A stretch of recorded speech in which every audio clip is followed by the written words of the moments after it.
आप शॉक हो जाओगे सुन के, लेकिन मुंबई में अब एक भी बेगर नहीं है। ये मैं नहीं कह रहा, एएनआई के रीसेंट पॉडकास्ट में हीरानंदानी सर ने कहा। जैसे आप इस स्टेटमेंट को सही नहीं मानते, मैं भी नहीं मानता, क्योंकि जब भी मैं मुंबई की सड़कों पे चलने निकलता हूँ तो मुझे कम से कम एक भिखारी या फिर एक से ज्यादा तो दिख ही जाता है।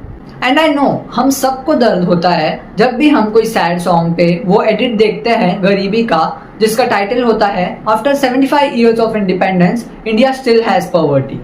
इस देश के आजादी को जब 100 साल भी पूरे हो जाएंगे तब भी इस देश से 100% गरीबी या फिर 100% अनएम्प्लॉयमेंट नहीं हट सकती, because the main point of the reel is that nothing can be perfect. Hiranandani sir ने पॉडकास्ट में एक इंपॉर्टेंट पॉइंट कहा जो मैं आपको बताना चाहूंगा। उन्होंने कहा कि हमें स्कोप ऑफ इम्प्रूवमेंट को याद रखना चाहिए, and I want to tell कि होप होना चाहिए, चाहत होनी चाहिए, and then things will happen.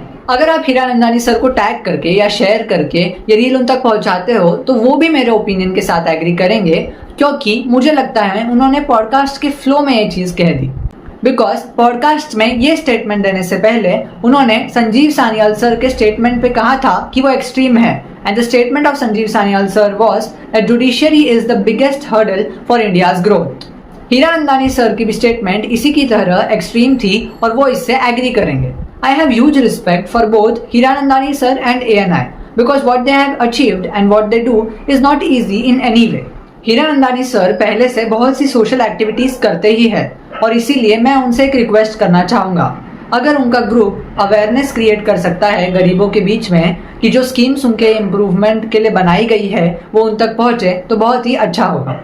और साथ ही साथ जिस सेक्टर में वो जाने जाते हैं यानी कि रियल एस्टेट, उसमें वो गरीबों के लिए कुछ कर पाए तो we all can contribute to it and it would be very kind. The most important take away from this reel is that nothing can be completely perfect, लेकिन हमें इम्प्रूवमेंट करनी चाहिए।